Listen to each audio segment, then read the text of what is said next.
The 1930s in Cleveland, Ohio, was a decade of stark contrasts, a city simultaneously defined by the gleaming promise of its booming steel industry and the deep, despairing shadows cast by the Great Depression that left thousands unemployed, desperate, and invisible. In the sprawling shanty towns and hobo jungles that clustered along the filthy banks of the Cuyahoga River, known locally as the Flats, and in the desolate ravine of Kingsbury Run, life was cheap, and people often vanished without a trace, their disappearances rarely warranting more than a cursory glance from an overburdened police force. It was in this landscape of smoke, industry, and human desperation that a new kind of monster began to operate, a predator so brutal and methodical that he would redefine the meaning of urban terror and become what many historians consider to be America's first modern serial killer. His gruesome signature would not be a bullet or a blade,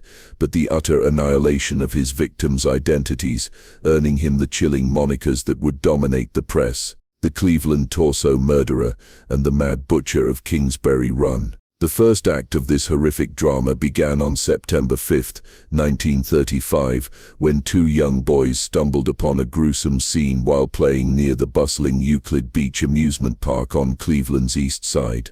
Partially concealed in the brush lay the lower half of a woman's torso, severed neatly at the waist, a horrifying discovery that was soon followed by the finding of the corresponding upper section of her body. The victim, who would later be identified as Florence Polillo, had been decapitated and her hands were missing, a deliberate mutilation designed to make identification painfully difficult for the authorities. The killing was not a crime of passion, it was a calculated act of dissection, carried out with a precision that suggested anatomical knowledge or professional experience with knives and meat, a fact that immediately set this murder apart from any other in the city's history and pointed toward a killer of cold, detached, and terrifying competence. Before the city could even begin to process the horror of the Polillo murder, a second set of remains was discovered just weeks later, this time in the heart of the industrial wasteland of Kingsbury Run. The victim, an unidentified male, was found in two pieces, again decapitated with surgical precision and drained of blood, his head never recovered from the scrubland and rubbish heaps of the ravine. The similarities were unmistakable and deeply unsettling.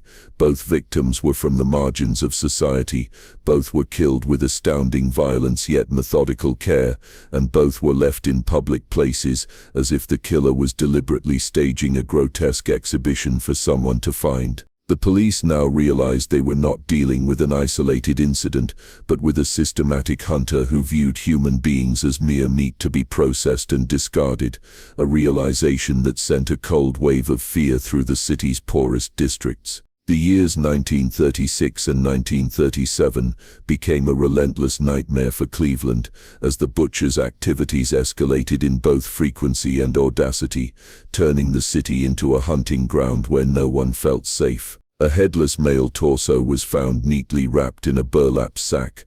Then two more sets of remains, one male and one female, were discovered in quick succession in the same area of Kingsbury Run, their bodies dismembered with the same chilling expertise. The killer seemed to be taunting the authorities, leaving his horrific calling cards in increasingly visible locations, yet he operated with a ghost's ability to avoid detection, leaving behind no witnesses, no murder weapons, and no physical evidence that could lead investigators to his door. The press, sensing a story that would captivate and terrify its readers, began publishing sensational, lurid accounts of the crimes, dubbing the unknown killer the Mad Butcher, and turning the Torso murders into a national spectacle. The pressure on city officials became unbearable, leading to the appointment of a famous lawman to clean up the city and capture the killer.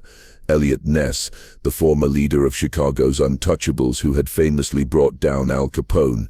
Ness took charge with characteristic confidence, implementing a massive dragnet operation that involved rounding up hundreds of transients from the hobo jungles of Kingsbury Run, photographing them, and interrogating them in a desperate search for a lead.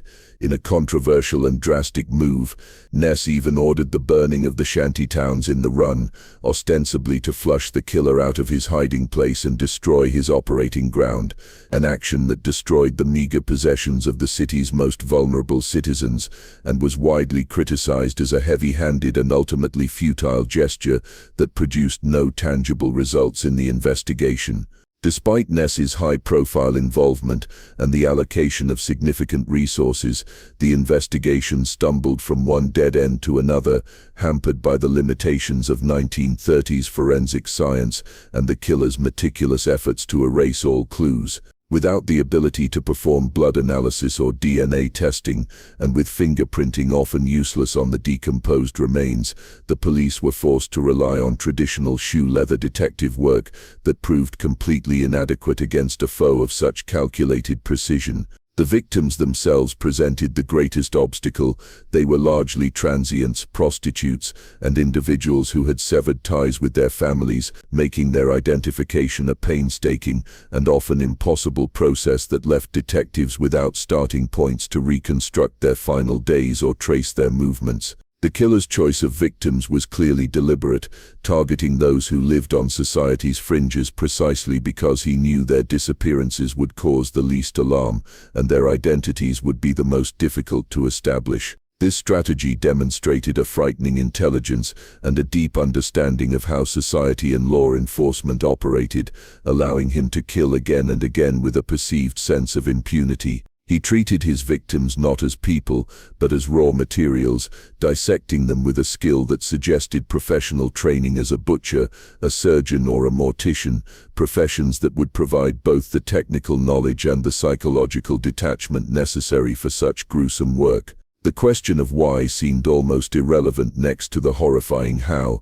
The act of dissection appeared to be an end in itself, a necessary part of the killer's ritual that was as important as the murder. Just as suddenly as the murders had begun, they stopped. After a final flurry of killings in 1938, the dismembered bodies ceased appearing in Kingsbury Run and the Flats. The silence was more unnerving than the crimes themselves, leaving the city to wonder if the butcher had died, moved away, or been imprisoned for an unrelated offense. Eliot Ness, whose reputation had been severely damaged by his failure to solve the case, left Cleveland in 1942, his career never fully recovering from the shadow of the torso murderer.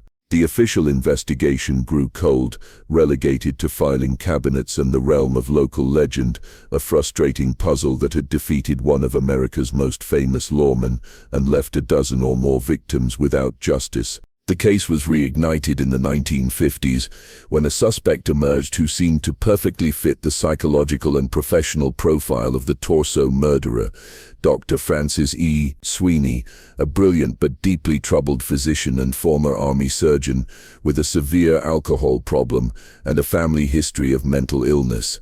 Sweeney had been stationed near Cleveland during the murder period and possessed the precise anatomical knowledge displayed in the dismemberments. He was known to have violent misogynistic outbursts when drunk, and he later became the prime suspect of Eliot Ness himself, who allegedly interrogated the doctor in a hotel room for hours, but could not break him or secure enough evidence for an arrest. Sweeney eventually committed himself to a psychiatric institution, taking his secrets with him when he died years later. The mystery of the Cleveland torso murderer endures as one of the most complex and frustrating in American criminal history, a case that lives in the gray area between potential solution and eternal enigma. The evidence against Dr. Sweeney is compelling but entirely circumstantial, built on profile and opportunity rather than forensic proof or confession. Modern investigators have questioned whether all the murders were indeed the work of a single killer, or if the torso murderer was a label applied to a series of unrelated murders that shared a similar method, a theory that adds another layer of complexity to an already impenetrable case. The legend of the killer was further cemented by his potential connection to another infamous Cleveland resident, the comic book artist who would later create Batman, with many historians suggesting the terrifying visage of the torso murderer influenced the creation of Gotham City's horror. The true number of the Mad Butcher's victims remains unknown, with estimates ranging from 12 to as many as 20, a testament to the countless unidentified souls who passed through Cleveland's underworld during the Depression and vanished without a trace. The case stands as a haunting reminder of the limitations of justice and the fact that some monsters operate with such calculated precision that they simply fade back into the society they prey upon, their crimes attributed to a phantom that can never be brought to account. The victims of Kingsbury Run, whose names we know and those we do not, deserve to be remembered not as mere specimens in a criminal case, but as people whose lives were brutally stolen by a shadow that walked in broad daylight. What do you believe was the true identity of the Cleveland torso murderer? Was it Dr. Francis Sweeney, a man with the knowledge and the pathology to commit these horrific acts? Or was the killer someone else entirely, a nameless figure who melted back into the crowds of the industrial city and took his secrets to the grave? Share your theory in the comments below. The archives of the Penance Files are always open for discussion. And if you believe that some mysteries must be kept alive until the final truth is revealed, subscribe and tap the notification bell. Tomorrow we open another file. Thank you for listening.